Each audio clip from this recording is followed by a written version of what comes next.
Hello what's up guys. तो आज हम इंडोनेशियन हॉरर मूवी हिदाया की एक्सप्लेनेशन करेंगे। तो मूवी के स्टार्ट में हम कुछ लोगों को एक लड़की का जनाजा लेके जाते हुए देखते हैं। उस लड़की का नाम रत्ना होता है। अब यहाँ रत्ना को दफनाने में बहुत मसले आते हैं, लेकिन ये लोग किसी तरह उसे दफना देते हैं। यहाँ जो इसको दफना रहा है उसका नाम बहरी है और ये हमारा मेन कैरेक्टर है। अब ये लोग सब उसे दफना कर वहाँ से चले जाते हैं। फिर हम जमीन में से उस लड़की का हाथ निकलता हुआ देखते हैं और इसी के साथ ये सीन यहाँ शिफ्ट हो जाता है। अब हम 4 दिन पहले का देखते हैं, जिसमें हमें बहरी को दिखाया जाता है जो दूसरे शहर के गैराज में मैकेनिक की जॉब करता था। अब उसके गांव से उसका बेस्ट फ्रेंड उसे अपनी कार ठीक करवाने आता है। अब ये दोनों बातें करने लगते हैं, जिसमें हसन बताता है कि रत्ना गांव में वापस आ गई है, लेकिन अब उसकी तबीयत बहुत ज्यादा खराब रहती है। वो रोज शाम को जोर जोर से चिल्लाती है, इसलिए वो उसे कहता है कि अब तुम रत्ना की मदद के लिए वापस गांव आ जाओ। यहाँ पर हमें ये पता चलता है कि पास में बहरी एक उस्ताद हुआ करता था। फिर कुछ चीजें गलत हो गई थी, जिसकी वजह से फिलहाल वो उस्ताद नहीं है।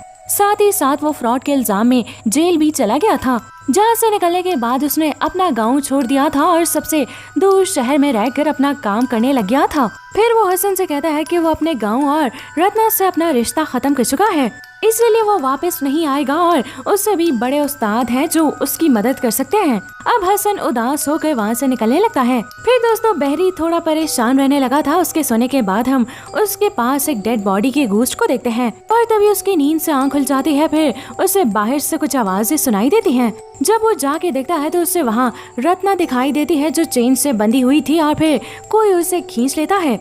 ये सब देखकर बहरी बहुत परेशान हो जाता है और फिर वो रत्ना की मदद करने का सोचकर गांव के लिए निकल जाता है। उसके बाद हम गांव में रत्ना के घर को देखते हैं, जिसमें रत्ना की माँ उसकी देखभाल कर रही होती है। यहाँ पर रत्ना की बॉडी सड़ने लगी थी और उसकी बॉडी से कीड़े निकलने लगे थे। रत्ना का हाल बहुत बुरा हो गया था, जिसकी वजह से उसकी माँ बहुत ज्यादा दुखी रहा करती थी। उसके बाद हम बहरी को देखते हैं जो गांव वापस आ गया था और हसन के घर पर रुककर उससे बात करता है। और अब वो अबा नाम के एक अंकल के पास जाता है जो उसके फादर जैसे होते हैं और वो पहले भी उस्ताद हुआ करते थे, लेकिन अब उनकी उम्र हो गई है और वो बीमार भी रहा करते थे, इसलिए वो अब घर पर रहा करते थे। बहरी उनसे मिलता है और फिर ये दोनों बात करते हैं, जिसपे बहरी बताता है कि वो रत्ना के लिए आया है। वो बोलते हैं कि अगर वो ठीक होते तो वो रत्ना को सही कर देते और गांव वालों की भी मदद करते, लेकिन फिलहाल अभी वो ठीक नहीं है। उसके बाद बहरी अपने रूम में जाता है आराम करने के लिए और फिर हम उसका एक फ्लैशबैक देखते हैं, जिसमें वो उस्ताद हुआ करता था और बच्चों को पढ़ाता भी था। अब वो एक जगह पे बैठा हुआ था और रत्ना उसके पास आती है जो उसे उसकी बुक वापस करने आई होती है और यहाँ पर ये दोनों एक दूसरे को पसंद भी किया करते थे। अब वहाँ पर हम आसिफ को देखते हैं जो रत्ना को चिढ़ाता था और उल्टी सीधी बातें भी बोलता था, लेकिन बहरी उसे समझाता है, जिस पर आसिफ उसे ही बुरा बोलना शुरू कर देता है। अब कहानी वापस प्रेजेंट टाइम में आती है, जिसमें बहरी अबा के साथ ही बैठा हुआ था। फिर वो बोलता है कि किसी ने उसके बारे में झूठ फैलाया था, जिससे उसकी जिंदगी खराब हो गई है। उसके पेरेंट्स भी नहीं रहे, उसकी माँ बीमार पड़ गई थी और जिन्होंने दुख में ही दम तोड़ दिया था और वो उनके जनाजे पे भी नहीं आ पाया क्योंकि वो जेल में था। लेकिन इस पर अबा कहते हैं कि तुम परेशान मत रहो, अल्लाह जो करते हैं वो अच्छे के लिए करते हैं और तुमने बहुत टाइम से इबादत नहीं की है, तुम करो, उससे सब ठीक हो जाएगा। अब अगले सीन में बहरी हसन के साथ रत्ना के घर पर जाता है और उसकी माँ से मिलता है जो उसे मदद मांगती है। वो बहरी यहाँ मदद करने के लिए ही आया था और अब वो रत्ना से मिलने जाता है और वो फिलहाल अपने आप को काफी कमजोर समझने लगा था, जिससे वो काफी परेशान हो जाता है और हसन से कहता है कि वो ये नहीं कर सकता, लेकिन हसन उसे हिम्मत देता है कि वो ही ये करेगा और इसलिए वो वापस गाँव आया है। उसके बाद वो उसे कहता है कि मेरा यहाँ रहना तुम्हें डिस्ट्रैक्ट करेगा, इसलिए मैं जा रहा हूँ और रात को तुम्हें पिक करूँगा। अब बहरी रत्ना के पास जाता है जो उसे उम्मीद की नजरों से देखती है और उसके बाद बहरी एग्जॉरिज्म शुरू करता है, लेकिन तभी रूम में हलचल शुरू हो जाती है। फिर हम मिरर के अंदर रत्ना के इविल सोल का रिफ्लेक्शन देखते हैं, जो कि इन प्रेयर से बहुत ज्यादा परेशान हो रही थी। अब बहरी उसकी माँ के पास जाता है, इतने में ही रत्ना वहाँ से गायब हो जाती है। फिर ये दोनों उसे हर जगह ढूंढते हैं। फिर वो उन्हें घर के बाहर मिलती है, जो कि अब पूरी तरह से पजेस्ट हो गई थी। उसके बाद वो उन दोनों पे अटैक कर देती है। पहले वो अपनी माँ को बेहोश करती है, उसके बाद बहरी पे हमला करने लगती है, लेकिन बहरी अपने आप को बचाता रहता है और प्रेयर्स करना नहीं रोकता। अब दोस्तों यहाँ ईवल तो हार जाती है, लेकिन रत्ना अपनी जान गंवा देती है, जिससे उसकी माँ पूरी तरह टूट जाती है। फिर अगले सीन में बहरी रत्ना की मदर और कुछ लोग उसके जनाजे के लिए जा रहे होते हैं। लेकिन तभी रास्ते में आसिफ, बुरहान और ददन उन्हें रोकते हैं, जिसके बाद बुरहान कहता है कि रत्ना बुरी लड़की थी, उसको यहाँ दफनाना नहीं चाहिए, वो गलत काम करके पैसे कमाया करती थी। लेकिन बहरी कहता है कि वो रत्ना को यहाँ पर पूरी रिस्पेक्ट के साथ दफनाएंगे। अब ये सब लोग रत्ना को दफना कर घर आ जाते हैं। फिर हम उसकी माँ को देखते हैं जो काफी ज्यादा दुखी थी।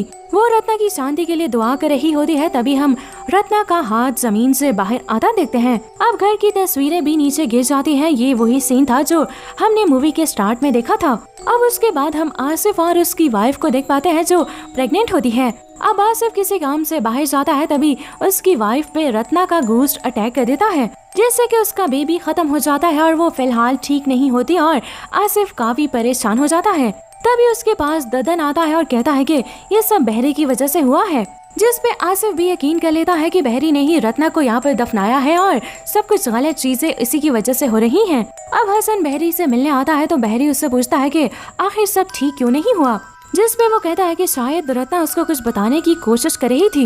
उसके बाद बहरी पूछता है कि मेरे जाने के बाद असल में हुआ क्या था, जिस पे हसन बताता है कि तुम्हारे जाने के कुछ सालों बाद कर्ज खत्म ना होने की वजह से रत्ना के पिता ने अपनी जान ले ली थी और इसके बाद रत्ना गांव से चली गई। फिर इसकी मदर ने धीरे धीरे वो कर्ज पूरा चुका दिया था और इस पर सबको लगता है कि रत्ना ने कोई गलत काम किया था। खैर, अब ये दोनों बुरहान के पास जाते हैं उसे सच पता करने के लिए। फिर वो उन्हें बताता है कि वो एक क्लब में काम किया करता था जहां रत्ना भी काम किया करती थी और वो असल में बड़े बड़े रिच क्लाइंट्स के पास जाया करती थी और हुआ ये होगा कि उसको कोई बीमारी लग गई होगी जिसकी वजह से वो वापस गांव आ गई थी। अब बहरी और भी ज्यादा परेशान हो जाता है कि आखिर रत्ना ने ये सब क्यों किया। अब रात में बुरहान अपने घर में होता है तो उसे रत्ना की आवाज सुनाई देती है। जब वो बाहर जाके देखता है तो रत्ना का भूत उसे हॉर्न करता है, जिससे डर के वो अंदर आ जाता है। लेकिन वो भूत घर में भी आ जाता है और जब बुरहान की वाइफ रूम में जाती है तो उससे वहाँ बुरहान लटका हुआ मिलता है और जो कि अब खत्म हो गया था। फिर हमें रत्ना की माँ को दिखाया जाता है जो रत्ना की कब्र के पास होती है। वहाँ पर वो देखती है कि रत्ना की आधी बॉडी कब्र से बाहर आ गई है, जिसे देखकर वो उसके गुनाहों के लिए अल्लाह से माफी मांगती है और उसकी बॉडी को ढक देती है। अब हमें अब्बा को दिखाया जाता है जो बहरी को अपने पास बुलाते हैं और उसे फिर से उस्ताद बना देते हैं क्योंकि अब वो मरने वाले थे। बहरी फिर से उस्ताद बन गया था, लेकिन अभी भी गांव के कुछ लोग उसे पसंद नहीं करते और वो लोग बहरी को बार बार वहाँ से जाने के लिए बोलते रहते हैं, जिसपे बहरी भी मान जाता है। बहरी अब बस में बैठ के वहाँ से निकल जाता है। बस में उसे रत्ना की एक दोस्त मिलती है जो उसकी कब्र पे आई हुई थी, लेकिन जब उसने रत्ना की कब्र पे उसकी बॉडी को बाहर निकला हुआ देखा तो वो डर के वापस जा रही थी। खैर, अब बहरी उससे पूछता है कि वो क्यों रो रही है, जिस पे वो बताती है कि वो रत्ना की दोस्त है और उसके साथ क्लब में काम किया करती थी। फिर वो बोलती है कि उसके साथ जो इन लोगों ने किया है वो बहुत ही गलत है। उसके बाद बहरी उससे पूछता है कि आखिर क्या हुआ था, जिस पर वो बताती है कि उसने एक बार बुरहान को रत्ना से बात करते हुए सुना था और जिसमें रत्ना ने चार्म्स डलवाए हुए हैं पैसे कमाने के लिए, लेकिन उससे पहले उसे ब्लड सेक्रीफाइस करना था किसी मुर्गी का और फिर आखिर में उसे इंसानी सेक्रीफाइस देना था अपने लव वंस का। लेकिन उसकी बस एक ही लव वन थी और वो थी उसकी माँ और वो उन्हें नहीं खो सकती थी, इसलिए उसने सेक्रीफाइस करने से मना कर दिया था। यानी दोस्तों, यहाँ पर सारा चक्कर डेविल और ब्लैक मैजिक वगैरह का था। अब बहरी पूरी कहानी समझ जाता है और बस से उतर जाता है, लेकिन उसको आसिफ और उसका दोस्त मानने लगते हैं। लेकिन फिर वो उन्हें रोककर आसिफ से पूछता है कि रत्ना पर चार्म्स डाले किसने थे, जिस पे वो बताता है कि चार्म्स असल में ददन ने डाले थे। अब बहरी हसन के साथ ददन के घर जाता है। हसन बाहर रुकता है और बहरी अंदर जाता है। बहरी को वहाँ सारा ब्लैक मैजिक का सेटअप मिलता है। तभी ददन वहाँ आ जाता है और बहरी को बेहोश कर देता है। अब दोस्तों, यहाँ पर हैरानी की बात ये भी थी कि हसन बाहर नजर रख रहा था तो उसने ददन को आते हुए कैसे नहीं देखा, और अगर देखा तो रोका क्यों नहीं, तो इसके पीछे भी एक बहुत गहरा राज छुपा हुआ है। अब यहाँ पर ददन बहरी को खत्म करने वाला होता है और अपना सारा सच बताता है। वो बताता है कि असल में वो डेविल के लिए काम किया करता है और उसने रत्ना को चार्म्स इसलिए दिए थे ताकि डेविल और भी पावरफुल हो सके, लेकिन रत्ना ने ब्लड सेक्रीफाइस करने के लिए मना कर दिया था और लेकिन डेविल के साथ डील तोड़ी नहीं जा सकती थी, इसलिए उसे अपनी जान गंवानी पड़ी। तो असल में यहाँ पर ददन ने रत्ना की ही बॉडी को इस्तेमाल किया था और उस पर ही रिचुअल किया था, क्योंकि वो हर जगह भूत और पोजेशन दिखाकर लोगों का गॉड पे से यकीन उठा रहा था। अब ये सब बताने के बाद ददन बहरी को खत्म करने वाला होता है। तभी बहरी को आबा की बातें याद आती हैं कि उसे दिल से दुआ करनी चाहिए और अपना फेथ वापस लाना चाहिए, जिसके बाद वो उठकर उससे लड़कर घर से बाहर निकल जाता है। फिर घर के अंदर आग लग जाती है जिसमें ददन जल के मर जाता है। तभी रत्ना की सोल बहरी के पास आती है और उससे थैंक यू बोलती है क्योंकि उसने उसे फ्री कर दिया था। अब अगले सीन में हम बहरी को देखते हैं जो गांव में ही है और अब सारे लोग उसका सच जान गए हैं और उसकी इज्जत करने लगे हैं और अब वो अब्बा की दी हुई जिम्मेदारियां अच्छे से निभा रहा था और उस्ताद भी बन गया था। फिर कुछ पुलिस ऑफिसर्स बहरी के पास आते हैं और हसन के घर का पूछते हैं। असल में हसन का एक्सीडेंट हो गया था और उसमें उसकी जान चली गई थी और तभी ये सुनकर बहरी हैरान हो जाता है। और अब हम समझ पाते हैं कि उस रात जब कार का एक्सीडेंट हुआ था तो उसकी जान चली गई थी, लेकिन वो रत्ना की मदद करना चाहता था इसलिए उसकी सोल अभी तक यहाँ रही थी। उसके बाद बहरी हसन का शुक्रिया अदा करता है। फिर दोस्तों हम बहरी को खुद से बात करते हुए देखते हैं कि गॉड की गाइडेंस पाने में बहुत मुश्किलें आती हैं और बहुत से सेक्रीफाइस भी करने होते हैं, जिसमें उसने अपने सभी लव वंस को खो दिया था। उसमें उसकी माँ, रत्ना, अब्बा और हसन शामिल थे। और फिर दोस्तों इसी सीन के साथ ये मूवी दी एंड हो जाती है। Thanks for watching.